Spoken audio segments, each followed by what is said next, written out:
Olá, bom dia. Eu sou Catarine e trago para vocês as principais notícias do mercado financeiro para hoje, quinta-feira, 6 de março. Primeiramente, falando um pouco sobre a semana que se passou e também sobre ontem, o último pregão, o Ibovespa encerrou a sessão da sexta-feira, dia 28, em uma baixa de 1,5% a 122.876 pontos.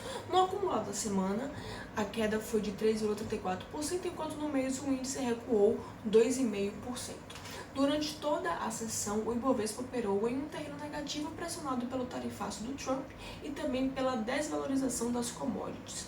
O cenário se agravou à tarde com a nomeação da Gleisi Hoffmann para a Secretaria de Relações Institucionais, o que aumentou a preocupação do mercado quanto ao compromisso do governo com o arcabouço fiscal. A escolha da presidente do Partido dos Trabalhadores para a articulação política gerou receio entre os investidores que temem um viés mais intervencionista na condução da política econômica.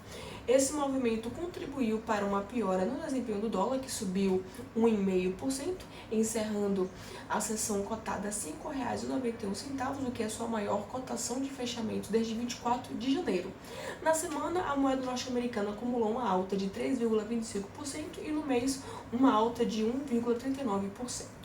O mercado também reagiu negativamente ao bate-boca do Trump com o Volodymyr Zelensky na Casa Branca. A discussão começou após o Zelensky questionar a postura branda do Trump em relação ao Vladimir Putin, ao que o presidente americano respondeu que não tomaria partido no conflito. A instabilidade global afetou os ativos brasileiros, que já estavam pressionados pela conjuntura doméstica, o que levou então o Ibovespa a renovar mínimas e os juros futuros a tocarem em patamares superiores a 15% nos vértices longos e também nos intermediários da curva a termo. Além disso, esse feriado prolongado do carnaval contribuiu também para um clima de cautela, já que a bolsa só voltaria a operar na quarta-feira, dia 5, no caso ontem à tarde. Então, esse intervalo sem negociações eleva o risco para investidores que evitam abrir novas posições devido a essa possibilidade de ocorrer algum evento no cenário externo enquanto o mercado estaria fechado. Na parte corporativa, com a queda das commodities, isso acabou impactando as ações de empresas do setor, como por exemplo os contratos do minério de ferro que encerraram em baixa, acumulou então perdas no mês, o que prejudicou o desempenho de mineradoras e siderúrgicas como a Vale, que inclusive tem um peso significativo no Ibovespa. Já o petróleo também recuou, pressionando os papéis da Petrobras, que também já estavam fragilizados após a divulgação dos resultados do quarto trimestre de 2024. Além disso, o tarifaço do Trump ampliou as perdas de empresas exportadoras que estão listadas na B3. Por outro lado, entre os destaques positivos, a gente pode falar que na semana tivemos a Eletrobras, que registrou ganhos expressivos após a conclusão do acordo entre a companhia e a União, trazendo um alívio momentâneo ao mercado em meio ao cenário adverso. Falando agora sobre ontem o mercado reabriu após esse período fechado. A bolsa, vamos lembrar que a bolsa fechou segunda e terça e reabriu ontem às 13 horas. E ontem a bolsa brasileira fechou com uma alta de 0,2% a 123.046 pontos. O dólar encerrou as negociações a R$ 5,75, uma queda de 2,7%. Mas no cenário doméstico, o mercado acabou repercutindo o relatório Focus, que foi divulgado ontem por conta do feriado de carnaval. As atenções também ficaram, porém, no exterior, em meio aos impactos das negociações da tarifa imposta pelo Trump aos países vizinhos, Canadá e México. Também as atenções estiveram voltadas justamente sobre esses produtos, que agora tivemos uma nova tarifa de 25%, além da taxa adicional de 10% sobre os bens chineses, que entraram em vigor na terça-feira, provocando então reações globais. O Canadá, por exemplo, anunciou uma tarifa de 25% sobre os 107 bilhões de dólares de produto dos Estados Unidos, enquanto a China já impôs uma tarifa retaliatória sobre as commodities como soja, carne bovina e algodão. Agora, um ponto interessante é que essas medidas podem inclusive pressionar as exportações agrícolas dos Estados Unidos e favorecer o Brasil como um fornecedor alternativo. Bom, no Ibovespa, a Embraer liderou os ganhos. Esse otimismo foi impulsionado pelos resultados excelentes do quarto trimestre, também pela parceria com a Flycross, né, que expandirá a atuação no México. A Marfrig também teve uma forte valorização, subindo diante dessa expectativa de que as tarifas dos Estados Unidos sobre produtos canadenses e mexicanos pode abrir espaço para os frigoríficos brasileiros nesse mercado norte-americano. Já na ponta negativa, a gente tem a Brava, que caiu, pressionada pelo recuo do petróleo no mercado internacional, refletindo os planos da OPEP de aumentar a produção e as tensões comerciais globais, e também a Petrobras, com forte peso no índice, recuou mais de 4%, atingindo seu menor valor de mercado desde junho de 2024.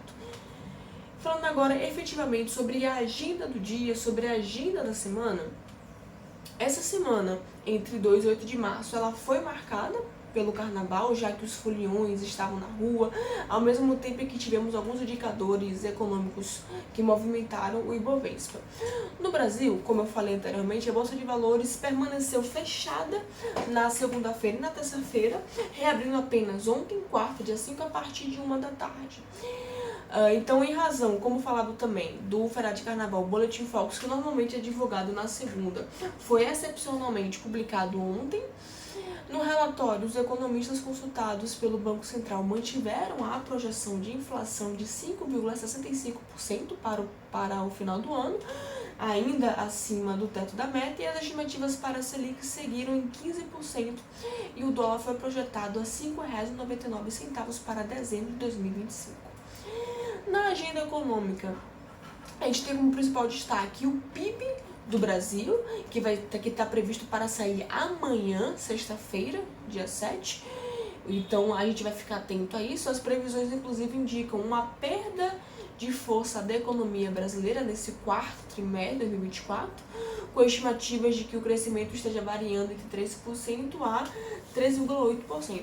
O Instituto de Pesquisa Econômica Aplicada, que é o IPEA, projeta um crescimento de 3,5%, já a equipe econômica do Lula prevê uma expansão de 3,8%.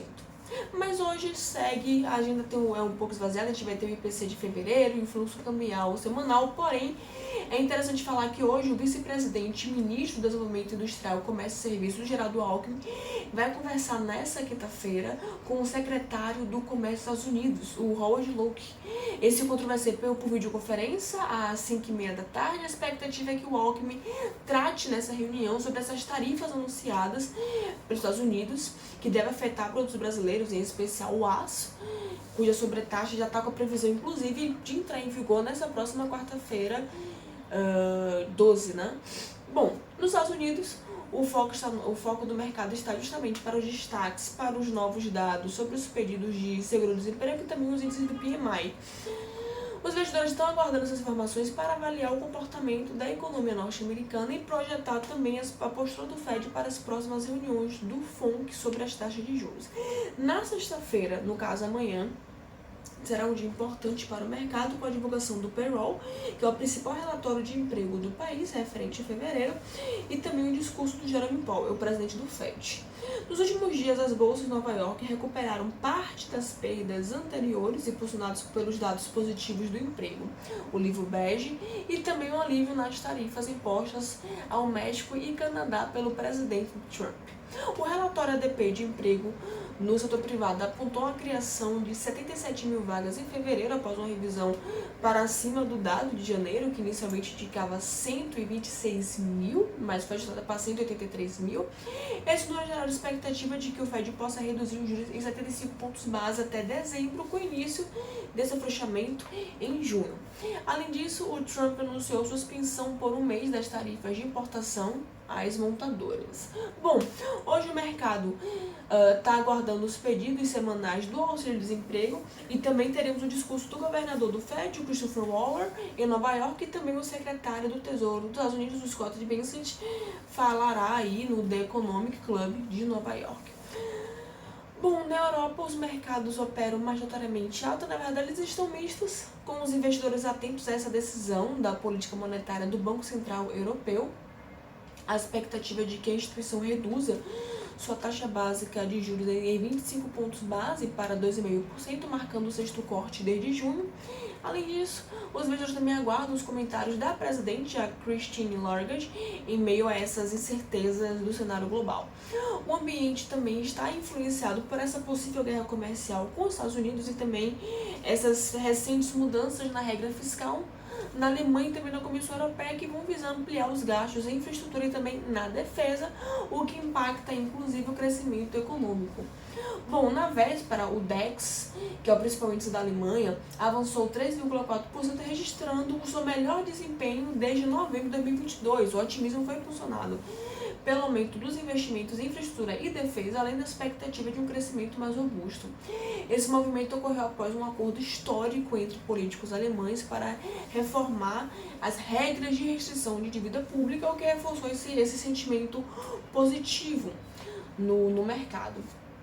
E por fim, falando do mercado asiático, os mercados fecharam majoritariamente em alta, impulsionados por esse adiamento das tarifas dos Estados Unidos sobre importações do México e do Canadá, o que melhorou o humor dos investidores. O Hang Seng em Hong Kong saltou 3,29%, refletindo a expectativa de medidas favoráveis que podem ser anunciadas na coletiva de imprensa conjunta dos ministérios chineses. Além disso, autoridades chinesas estabeleceram uma meta de crescimento de cerca de 5% para 2025, mantendo o mesmo objetivo pelo terceiro ano consecutivo. O presidente Xi Jinping reforçou a determinação do país em seguir com uma meta ambiciosa, apesar dessas tensões comerciais.